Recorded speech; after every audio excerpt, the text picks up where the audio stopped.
Tatlong panig. Tatlong katotohanan. X3. Kasi sorry siya, at saka magandang text sa akin. Hindi ko lang in-expect na such a thing will irritate her.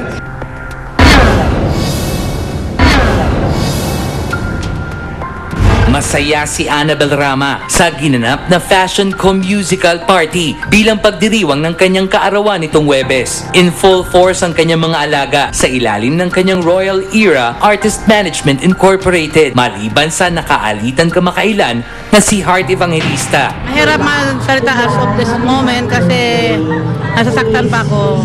Kaya pa magsosorry, okay lang sa akin. Ayon kasi sa balita, ikinasama umano ni Annabel ang di pagre-renew ni Heart ng kanyang management contract dito. Bagay na nauunawaan ng pamilya ng manager. Medyo malungkot sa nangyari dahil inalagaan ng gusto ng mom ko si Heart. Sana maayos.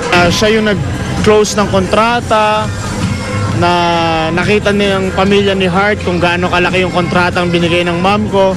And then eventually, iiwan nila yung mom ko sa ere. Once magkita kami, I'll probably ask her about it. Kasunod naman ng alitang Annabel Heart ay nahilot agad ang nagbabadyasa ng di rin pagkakaunawaan involving another talent. This time, Miriam Kiambao. Nakatanggap kasi si Annabel ng text message mula kay Miriam wanting to meet up with her to discuss the former's career plans for her artist. In her text reply, Annabel retaliated na wag daw swapang umano sa pera si Miriam, who is reportedly going through financial Si setback. Miriam, mahal ko talaga yan eh. Nagtampo lang ako, hindi pa wala na kasi nagsasorry naman sa akin. Nagsasorry siya, at saka magandang text sa akin. Attach ako. As if to bury the hatchet, Miriam showed up at the fashion event. Ikinagulat lang daw niya ang pag-aanunsyo ni Annabel nang tungkol sa nilalaman ng kanyang text message. Hindi ko lang in-expect na such a thing will irritate her. Pero ngayon, naiintindihan ko na. Lesson learned, next time, pag tinetext ko siya, kailangan good morning. Paano sila nagkaayos ng kanilang manager? So, nung Tuesday, galing ako sa press ko ng Layang Bilanggo, nakatanggap ako ng call kay Jimmy, yung isa sa mga PA. Tapos sabi niya, oh, pina-follow up ka na ni Annabel, nasa ka na, Tita Annabel, nasa ka na raw kasi may rehearsals para sa song number mo sa birthday niya. Ay, oo nga, sabi ko. Pagtapos ng press con, susunod ako dyan. So, pagdating dun sa studio, nandun siya. Tapos nag-usap kami, tapos, yun, okay na. Pero nung dumating si Tita Annabel, tapos nagulat ako kasi parang tinawanan lang niya. So, na-realize ko, siguro, parang mild lang to kay Tita Annabel. Tapos, Higit pang napagtanto ni Miriam ang pagiging maalaga lang ni Annabel, who is like a mother to her. talagang tingin ko sa kanya, isang nanay na maalaga at saka protective. In fairness to her, she provides me with support. Mga PA, ina-assist nila ako with negotiating contracts, gano'n eh. So, I'm getting naman that kind of support from her. Sabi nga, ang bawat sigalot ay nahihilot sa maayos na pag-uusap.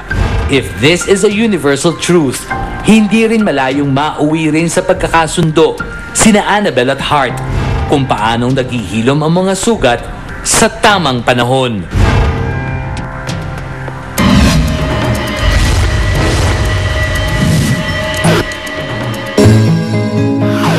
She wanted to make it special for me. Yeah, she came also for, moral support.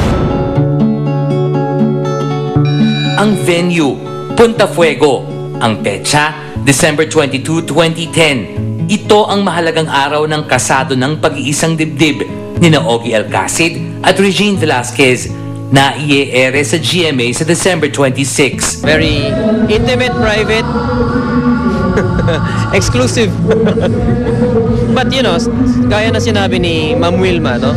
We will be airing this on GMA, sa GMA on December 26. So habang kayo namamasko, panoorin nyo na lang yung wedding namin. At inuulit ko, dun po sa mga hindi po namin maimbitahan, I hope you understand, but nevertheless, we appreciate everybody's support of our union.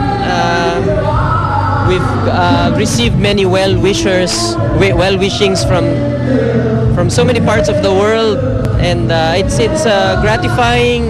It's one day na hindi ako artista, alam mo yun. One day that I am going to be just a plain human being, you know. Umaasa ang would-be couple na darating sa araw na yon si Piolo Pascual, kung saan tatay yung isa sa mga ninang ng ikakasal ay si Sharon Cuneta. But credit goes to Augie's ex-wife Michelle Van Imeren, who came home to oversee important details of the weddings. Ikaw pala nag-chismis nun eh. Hindi alam nila eh. Na she was here for about a week. Tapos, tinulungan niya kami dun sa, kailangan niyang makita yung venue. Nag-ocular siya. Tapos nakapag-usap siya dun sa mga gagawa din, mga kasama niyang gagawa ng mga bulaklak. She met with her co-florists kasi yung flower arrangements for the wedding, may sponsors din kami, no? Sina Teddy at si Badang, no? So Michelle is helping out, and she's also doing Regine's bouquet and the entourage. Siya yung may gusto talaga na yun yung gawin niya. Kasi gusto niya, she wanted to make it special for me. She came also for, moral support dahil alam niya na Nasa stress na. medyo madami rin akong inaatupag, no? Ano naman ang magiging partisipasyon ng dalawang anak ni Augie kay Michelle? Lila is maid of honor siya. And excited naman yung anak ko. In fact, I'm leaving on Sunday, so makikita ko yung mga anak ko next week. So magkakabalitaan kami kung ano na talaga yung gusto nilang isuot, kasi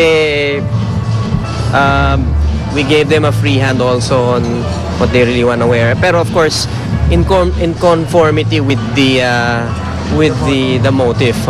Meron kasi akong mga gagawin niya, so hindi ako makakasama. Samantala, saan naman ang kanilang honeymoon? Mas gusto ko talaga Europe kasi hindi pa kami nakakapag kaming dalawa lang nakakapag-Europe ng kaming dalawa lang, and there's a very romantic place in Italy called Positano. The couple cannot be proud and excited enough to announce their altar date. And yes, it's on December 22 at Punta Fuego.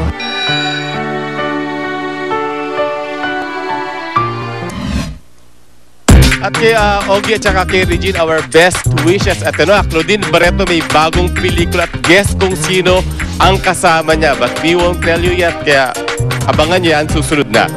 Magbabalik po ang Start of Salamat, Toro Vicky Bello and Flawless. Totally exclusive! Later pa, Hayden Co. Jr. hindi na isinalang sa witness stand sa ongoing trial sa kasong isinampan ni Katrina Halili. Abangan!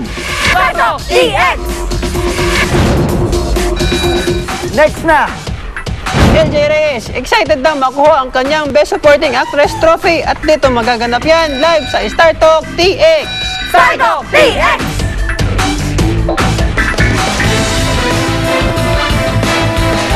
Tuloy-tuloy ang pagbuhos ng